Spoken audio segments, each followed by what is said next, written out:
आपको तो पता ही होगा कि अगर हर महीने 50% से महंगाई बढ़ती है तो हाइपर इन्फ्लेशन की स्थिति आ जाती है। और आपने बहुत से एक्सपर्ट से ये भी सुना होगा कि सरकार बहुत सारा पैसा प्रिंट कर देती है, इसलिए ये स्थिति पैदा हो जाती है। लेकिन मैं आपको एक बात बता दूं, ये चीज तो लोगों को बहुत पहले से पता थी, लेकिन फिर भी पिछली सेंचुरी में लगभग 15 देशों में हाइपर इन्फ्लेशन आया है। और इस सेंचुरी में ज्यादा पैसे प्रिंट करने के कारण जिम्बाब्वे और वेनेजुएला में हाइपर इन्फ्लेशन आया है। तो ऐसी कौन सी चीज है जो सरकार को मजबूर कर देती है कि उसको पैसा प्रिंट करना ही पड़ता है? और हम इस वीडियो में 3 देशों की स्टडी कर ये भी जानेंगे कि अगर ये स्थिति पैदा हो जाती है तो हम इसे खत्म कैसे कर सकते हैं। So without any further ado, let's get started. Germany को अपनी मिलिट्री को प्रूव करने के लिए वर्ल्ड वॉर 1 जीतने का बहुत ही शौक चढ़ा था। उसने अपने सारे पैसे ये मिलिट्री पे खर्च करते गई। तो जब उसकी हार होती है तो 1919 में ट्रीटी ऑफ वर्सलिस के दौरान सारे देशों ने जर्मनी पे थोप दिया कि इसके कारण ही हमारा नुकसान हुआ है, जो भी हमारा नुकसान हुआ है ये जर्मनी ही भरेगा। उसको इतना पैसा थोप दिया गया कि जर्मनी ने अपनी लास्ट इंस्टॉलमेंट 2010 में भरी है। तो जर्मनी में रूर नाम का रीजन था, उधर बहुत सी इंडस्ट्रीज हैं। तो 1922 के अंत में जर्मनी अपनी इंस्टॉलमेंट नहीं भर पाई, तो ये चीज फ्रांस को बहुत चुभ गई। वो जर्मनी के अंदर घुसकर रूर रीजन पे कब्जा कर लेती है, बोलती है कि तू पैसा दे दे वरना रीजन को छोड़ूंगा नहीं। तो ये चीज होते ही सारा प्रोडक्शन ठप हो गया, टैक्सेस तो पूरे गायब हो गए।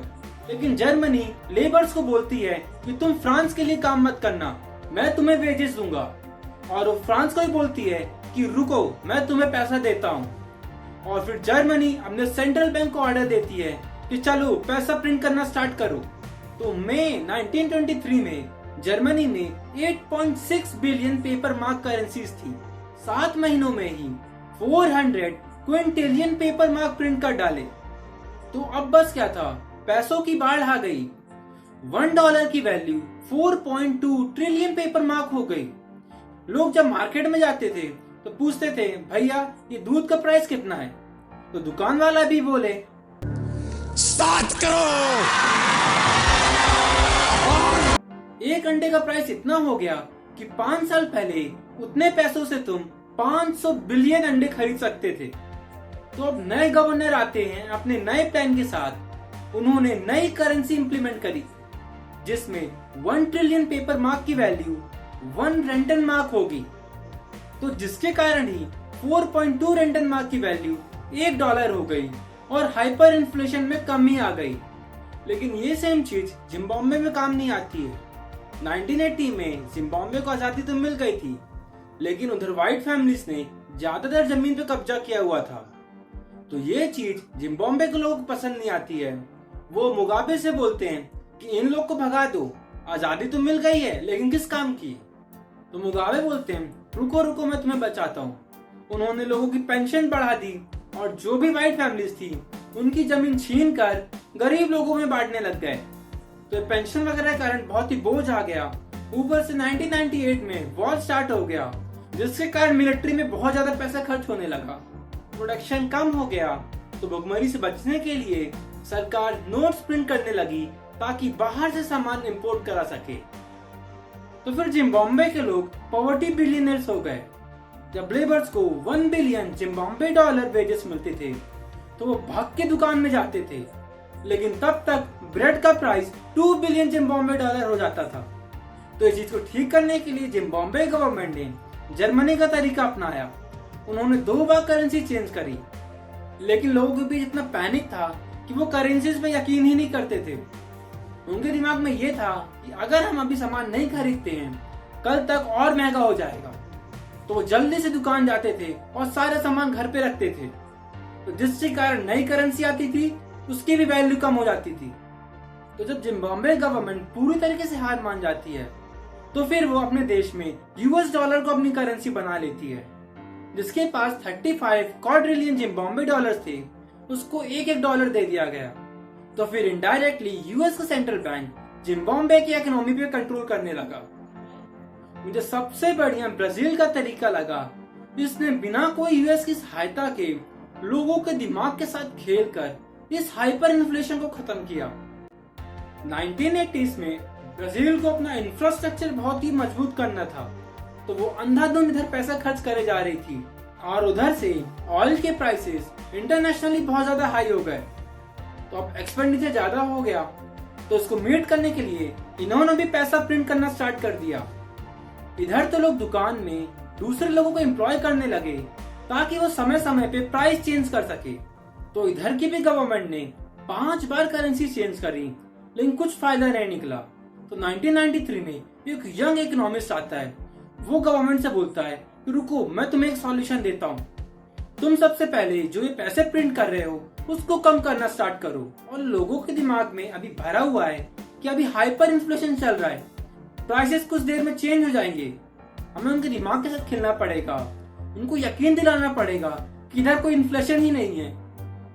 उन्होंने एक वर्चुअल करेंसी निकाली URV, जिसमें बोला कि एक URV की वैल्यू $1 होगी और लोगों को बोला कि तुम जब अपने प्रोडक्ट का प्राइस रखोगे तो उसको URV के हिसाब से रखोगे। जैसे मिल्क का प्राइस 1 URV है, उसके बगल में लिख दिया कि तुम्हें 1000 क्रूजेरियस रियाल लाने पड़ेंगे इस 1 URV का सामान लेने के लिए।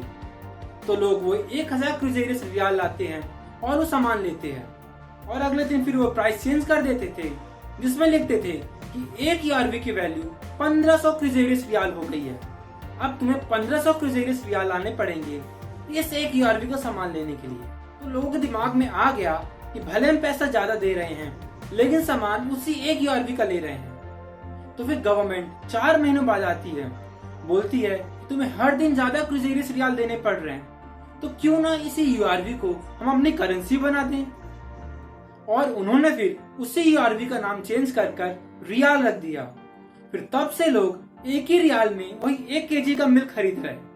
तो ऐसे में लोगों के दिमाग से हट गया कि इस देश में हाइपर इन्फ्लेशन की स्थिति थी और प्राइस स्टेबल हो गए।